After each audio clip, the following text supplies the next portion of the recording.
this podcast.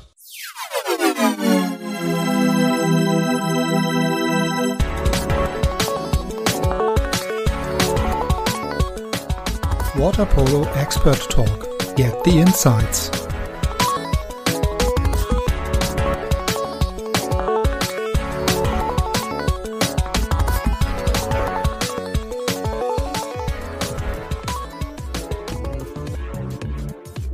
Are there any, or do you experience any big difference between these two top clubs, or three top clubs, which is Sabadell, Barceloneta, and now Dubrovnik?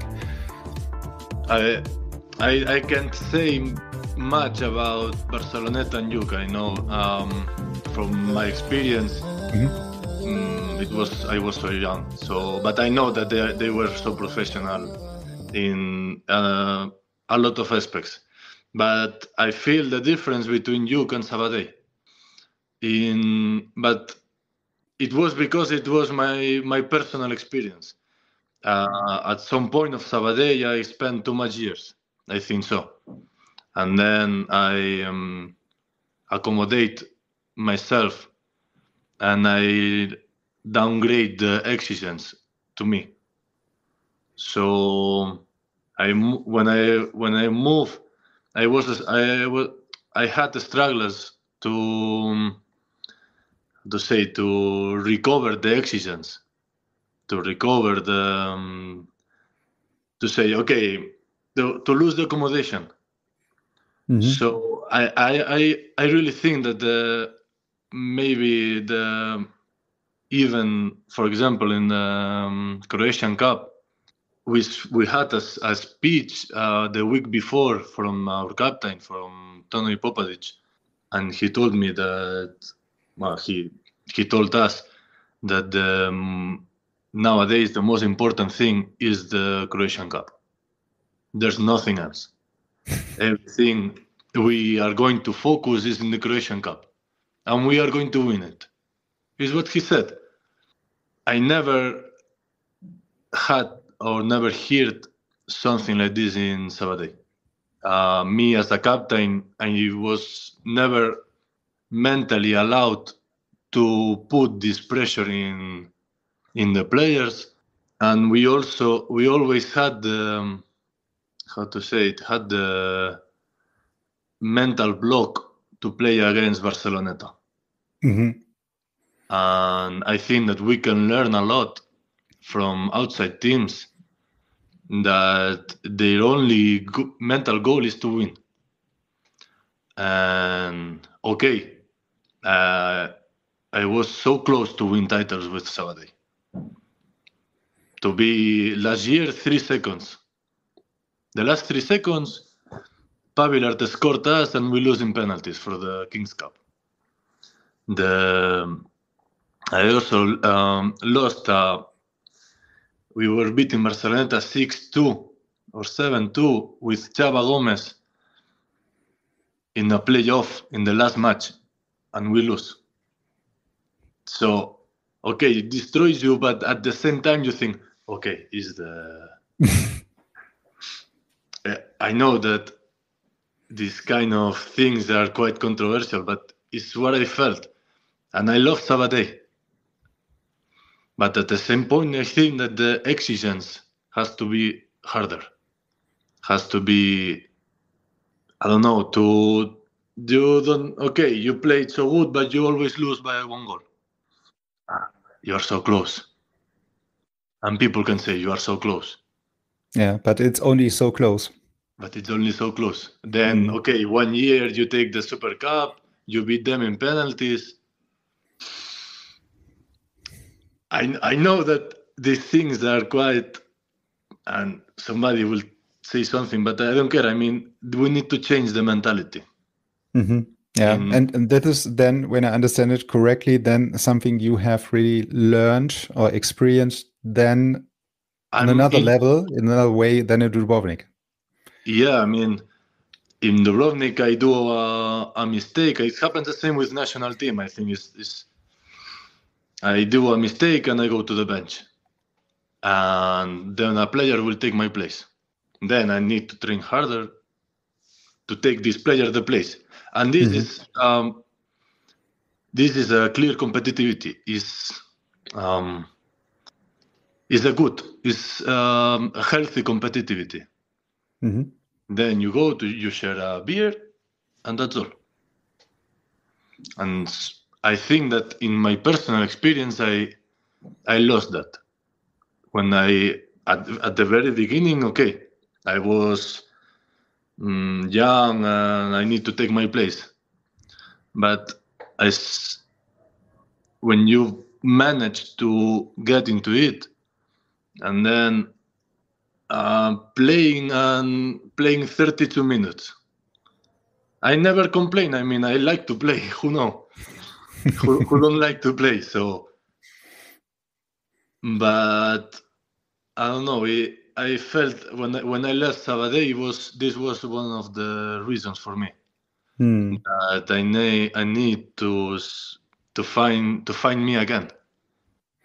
And I would say from outside that maybe when I hear you, yet you are really on the good way or on a good path then to find your back, to yourself back.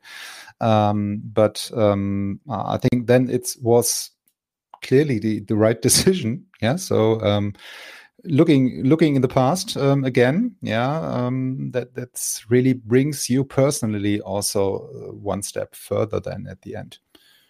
Personally, I think that everything needs to it weighs. It has a way. It has a time. I mean, the move to Dubrovnik was so difficult.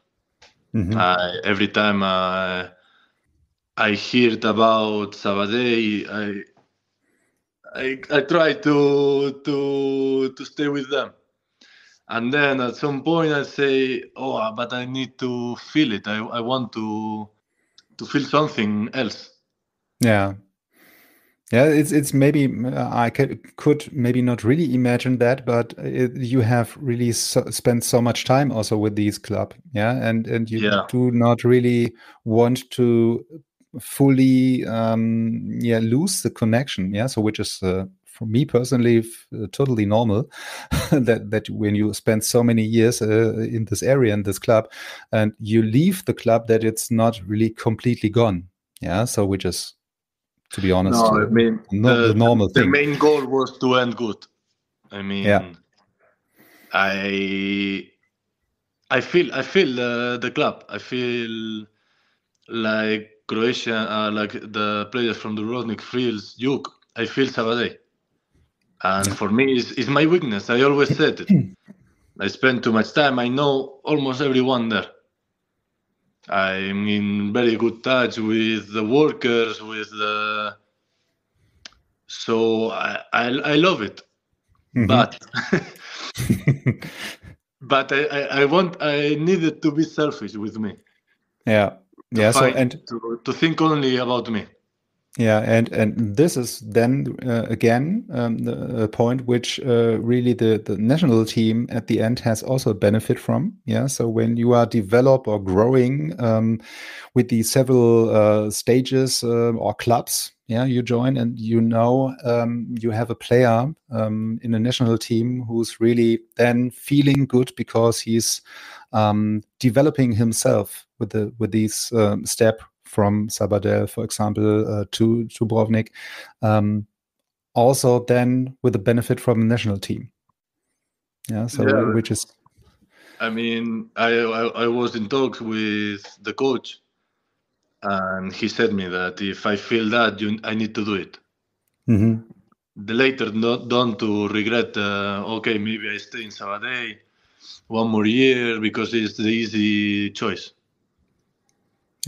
And then it's much more difficult than to leave, and then to have also then still a good connection or relationship with Sabadell or with the previous club, and then to come to another club and to join another team and to play there an important role. Yes. So difficult. I mean, Yeah. But do you also think that it's then a benefit for your career in the national team also, Yes. that you do these kind of little steps, which ends in a bigger important step also for the national team? Yeah, absolutely. It will help the development, my personal development. I already felt it in the last 3 weeks when every player needs to his adaptation. Hmm. And I was looking. I always follow the Sabadell's matches, so I looked and they were playing great. They beat Novi, and they lose against Barceloneta by 1, by 2, but always in a close match. Hmm. And at the same point, I was having troubles with myself to to be good in Dubrovnik. I had so bad matches, and I just wanted to play good like this. So in this moment, my mental was maybe, I don't know. I took the wrong choice. Hmm. It's normal. It's normal. It's normal to think it. Is you go from 0 to 100 in 1 month. Yeah. You change everything. You change all the friends, all the stability you have.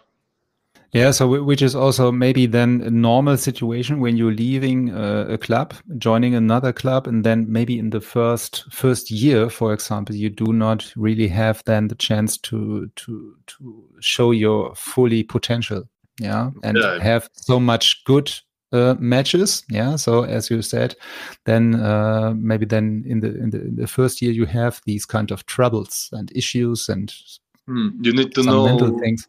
you as a player like me, which is I'm more focused in the defense. I'm more a defensive player. I need to know the players. I Mhm. need to know what they do, how they shoot, how they. And at the first matches, I know anyone.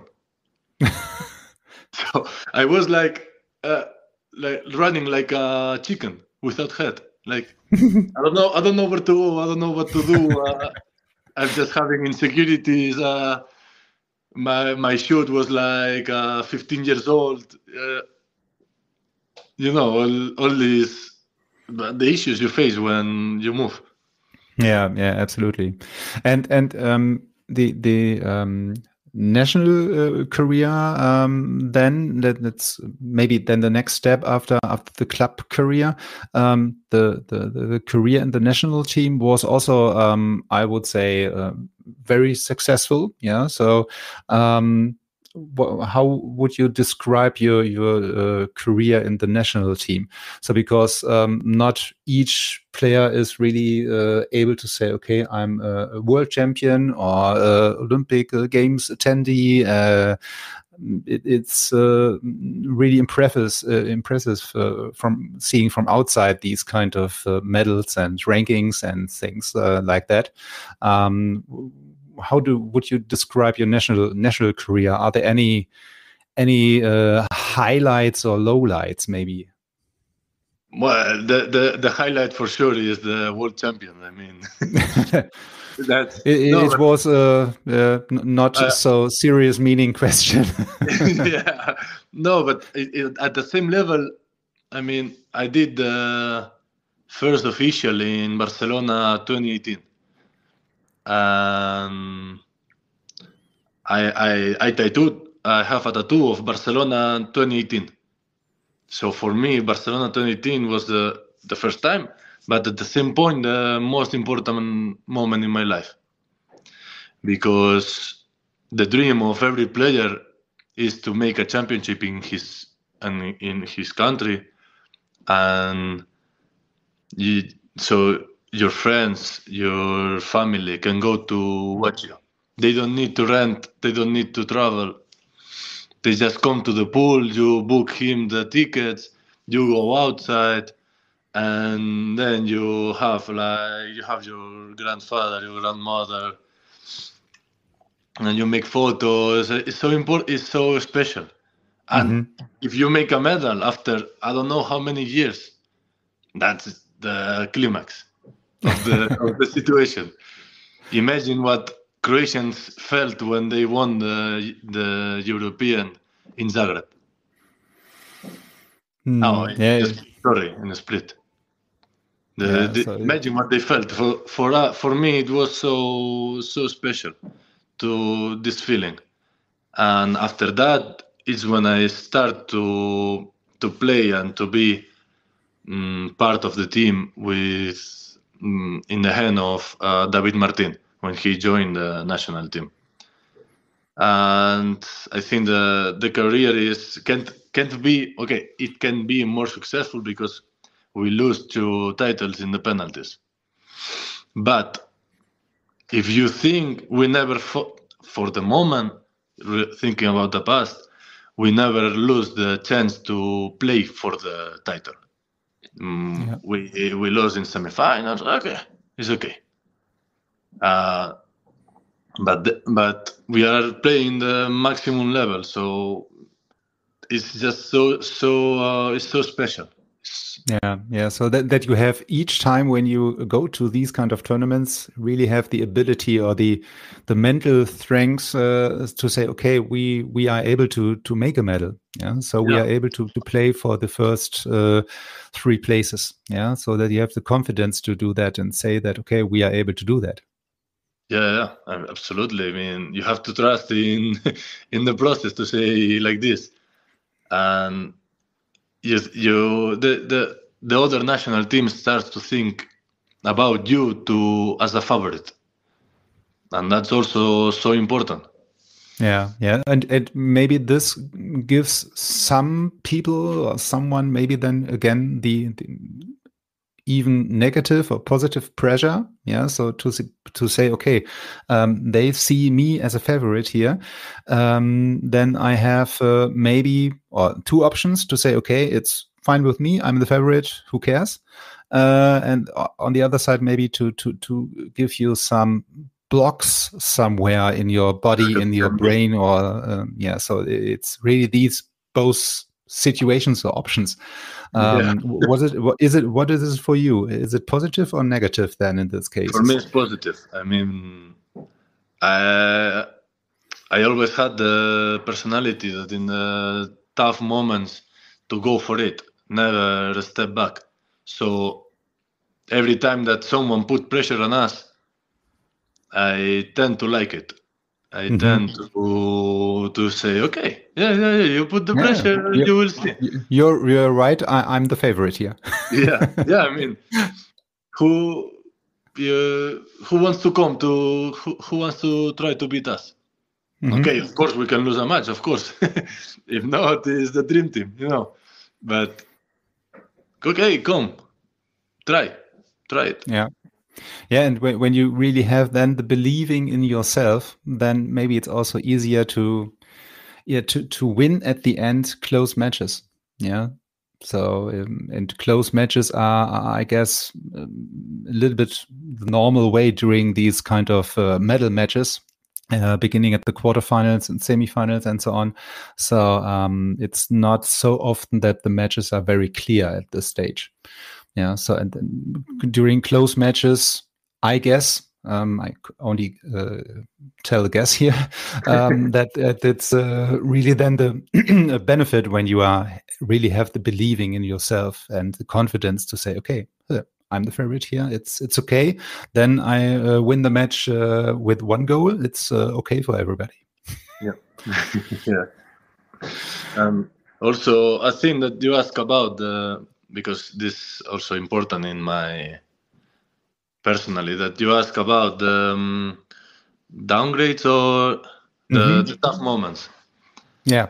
And I have one really tough moment. It was before the Tokyo Olympics. We were doing preparations, and I think I was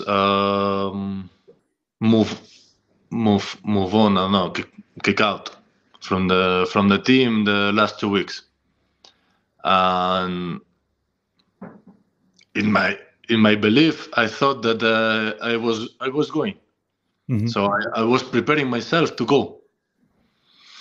I was training harder, And then when David made the decision, for me it was like how to say it, like someone kills you. Not at this level, but someone just broke me to say destroying a dream. Yeah. And I remember I had so bad season. Okay, we won the land champions with Sabadell, but the personal season was so bad.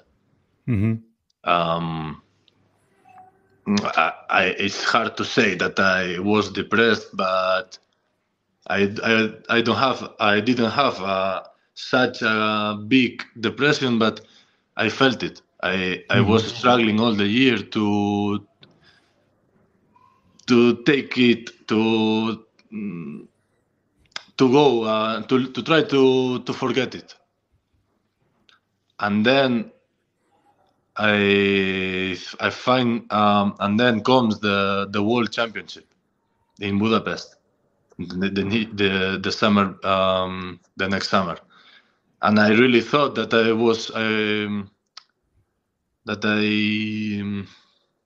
was not prepared to play the World Championship.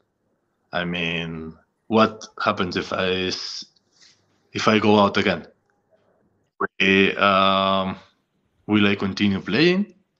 Will I what have I do? What I have to do? And then I remember that I had a conversation with David, and he told me, "How are you?" And I said, "Okay, I had so bad season with Sabadell, besides the trophy, but I don't want you to kick me out again. So I will work. I will work, and you will see that I deserve to be there." And then after the World Championship, after the trophy, everything changed. And now I felt the best, and the year before I felt the worst. Yeah. So which is at the end, especially it's good. It's good. Yeah, but which is especially hard because it's really during a short period of time, as you mentioned. Yeah, so which is more or less a year. That you say, okay, maybe I will, I don't know, stop playing water polo at all because of these kind of experiences, and then the year after you are really then the world champion and everything is changing. This is really from zero to hero. Yeah.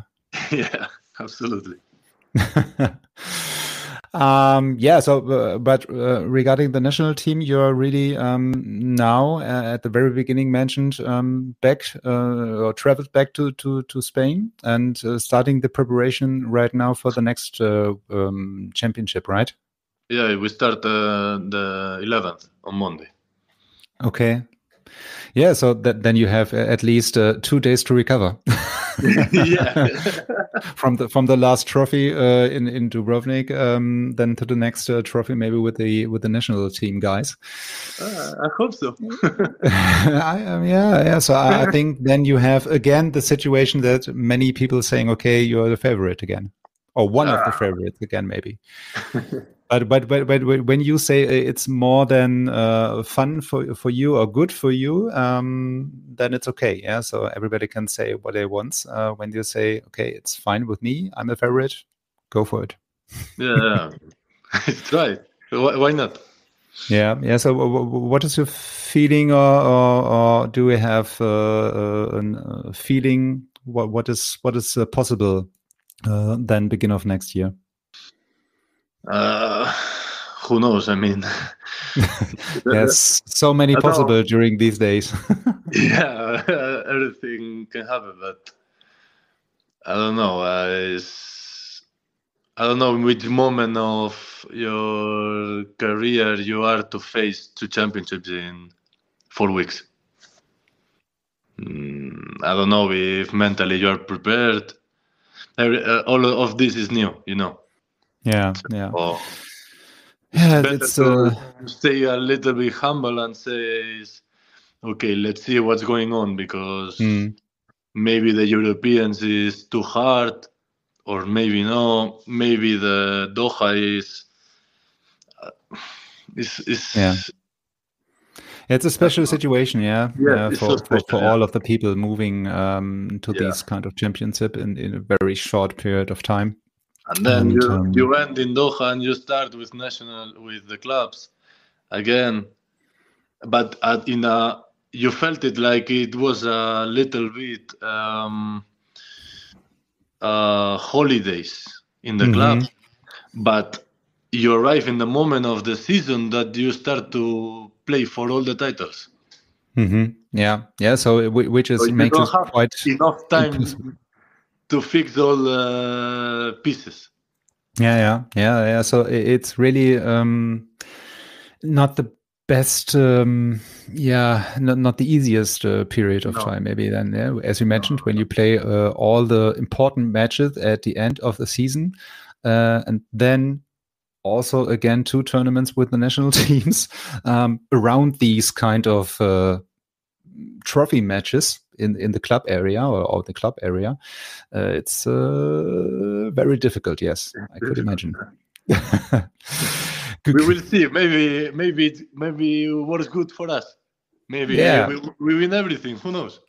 Yeah. So I'm very, very looking forward then to see the results and the matches then. Yeah. Good. Yeah. So I thank you for your time. I wish you all the best then for the next couple of weeks and months, and with the national team also, and also with the club. And thanks for joining us today. It was very fun to have you here. And I wish you all the best. Greetings to the other podcast guests here on Monday. So there are several around you. And hope to see you soon somewhere in Europe on the pool. And all the best for the next weeks. Thank you so much for this moment. I mean, you're welcome. It's good. It's important to share this experience. Maybe people think that we are gods, to say something. Yeah. So absolutely, because what is really good or benefit or also very helpful discussion about the situations you mentioned, which are very not so good and not so happy during the career, that also people saying, okay, also these kind of players struggling sometimes during the career, and they are also able to recover from these kind of situations. And I think also this information during our talk today was very, very impressive and helpful for the people maybe listening to the podcast. Good. So with that said, again, thanks for joining today, and hope to see you soon. Thank you so much. Have a good day. Thank you. Bye. Bye.